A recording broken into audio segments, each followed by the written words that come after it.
What you're seeing here are two very different live looks at the Brooklyn Center unrest tonight. Police and protesters clashed for yet another night after Dante Wright's death. Plus, when could your children get the vaccine? A look at Mayo Clinic's prediction. And we have some drizzle falling out here in Rochester right now. We'll see some more chances for flurries or drizzle as we head into the overnight, and I'm tracking a nice little warm-up for the weekend.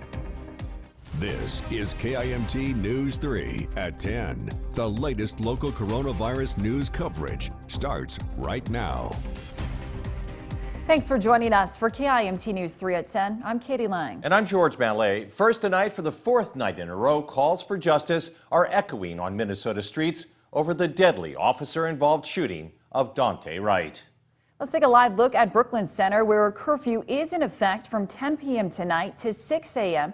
You can see large crowds of people out there. You can see cop lights in the background. Now, earlier tonight, officials with the Public Safety Coalition Operation Safety Net reported demonstrators shooting fireworks and throwing items at law enforcement. Now, public safety officials have issued 3 dispersal orders warning these protesters that if they do not clear the area by the Brooklyn Center Police Department, they will ultimately be arrested. We will obviously continue to check back in on this ongoing confrontation throughout this newscast. Well, former Brooklyn Center police officer Kim Potter is now charged with second-degree manslaughter for shooting and killing Dante Wright. Intent is not a necessary component for that charge. Court documents say Potter was field training another officer on Sunday when they pulled Wright over. They saw he had an outstanding warrant and tried to arrest him. Wright pulled away from officers, and authorities say it was 6 seconds between the time Potter said she would tase Wright to when she pulled the trigger on her gun. Some community activists say the manslaughter charge isn't enough. This officer, who clearly pulled a gun and even a taser, killed this young man, Dante Wright, is clearly murder. The maximum penalty for second-degree manslaughter is 10 years in prison. Charges could still be upgraded. Potter right now is out on bond. Well, as protests in Brooklyn Center continue, organizations in our area are considering the importance of racial justice. KIMT News 3's Zach Gilliland joins us live from outside the Boys and Girls Club of Rochester with what they're doing following the death of Dante Wright. Zach? Kitty and George, Chad Campbell, the CEO of the Rochester Boys and Girls Club, tells me this has been a very difficult time for its youth members due to the struggles of the pandemic, as well as the deaths of George Floyd and Dante Wright. Well, he tells me that 75% of the kids in the organization they serve are people of color. He said the officer-involved deaths of Wright and Floyd have hit close to home for many of them. He said the club is continuing to find places in their program to have a conversation about racial injustice. Build opportunities into our program and into our day-to-day life with our kids. Build opportunities in for them to talk about what's going on in the community around them. In particular, what's affecting their lives and what are the racial justice issues that are impacting them personally. Campbell tells me that the Rochester Police Department has already been sending trainees to the club to get to know the community members and as well just have a conversation about racial injustice. He said those meetings have been very helpful. Live in Rochester, Zach Gilliland, KIMT News 3. Thank you, Zach. Campbell said other steps going forward for their club include self-reflecting as an organization and figuring out where their voices need to be in the community. Rochester Community Technical College Student Life posting this on Facebook, saying a vigil for Dante Wright is set to be held tomorrow afternoon from 12:15 to 1:30. It's set to be held on the 3rd floor of the College Center. The Rochester NAACP is still trying to rally support for uniformed police reform. The branch sharing a link on Facebook to a national NAACP petition. It is seeking an end to qualified immunity, which protects government officials from lawsuits seeking monetary damages. It is also calling for collecting data on police encounters that'll provide transparency and safety to communities.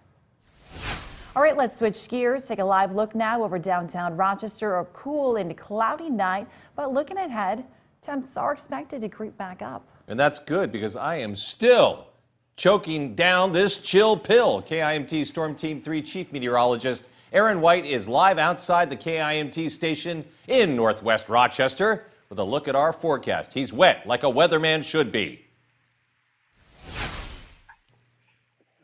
Yeah, George, it is definitely a chilly one out here, and we got that drizzle falling, so definitely making the ground pretty damp out here, and that's going to kind of be the story as we head through at least the next few hours. We're going to be tracking a few rain showers passing through, not really expecting too much in the way of precipitation, rain, or snow for tonight, but still just making things kind of damp out here for right now. Now, starting off this morning, we are down into the 20s. It was a rather chilly morning as temperatures dropped down below freezing. Now, we did make it up a little bit better into the, I would say 40s for the most part across the area. And we are tracking, again, that chance for a few rain showers, some drizzle as we head through the overnight hours. But as we alluded to, there is that potential warm-up as we lead into the weekend. I'll have a check of that weekend forecast coming up in just a bit. All right, thanks, Aaron. The Mayo Clinic is predicting coronavirus vaccines for children ages 6 months to 11 years old could be available by next year. Pfizer and Moderna COVID vaccine trials are now underway for those age groups. Results are expected to be released by the end of this year, with a vaccine approval estimated by 2022. Pediatric infectious disease experts at Mayo Clinic also say Pfizer has released data from its vaccine trial for ages 12 to 15 years old, with the hope of FDA approval before kids return to school in the fall. I think we're all really hopeful that for the older age group, the 12 to 15-year-olds, we will be able to have many of them vaccinated through the summer and before we start the new school year. I think the more kids in schools who are vaccinated, the safer the school community overall will be. And until all students are vaccinated, Mayo Clinic says CDC health guidelines should still be maintained within schools. The Minnesota Peacetime State of Emergency is extended another 30 days to help the governor and state respond to COVID-19.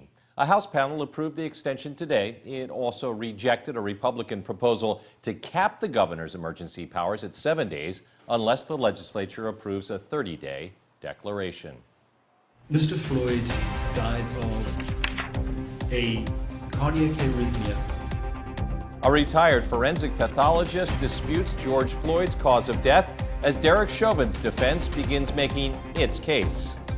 Plus, pushing to make marijuana legal. The Minnesota proposal clearing another hurdle.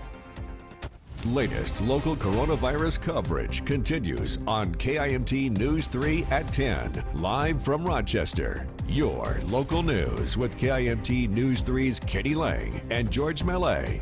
Tracking storms with Storm Team 3 Chief Meteorologist Aaron White. And sports with Caleb Gillick. This is KIMT News 3. More local news that is happening now from your community. We are coverage you can count on.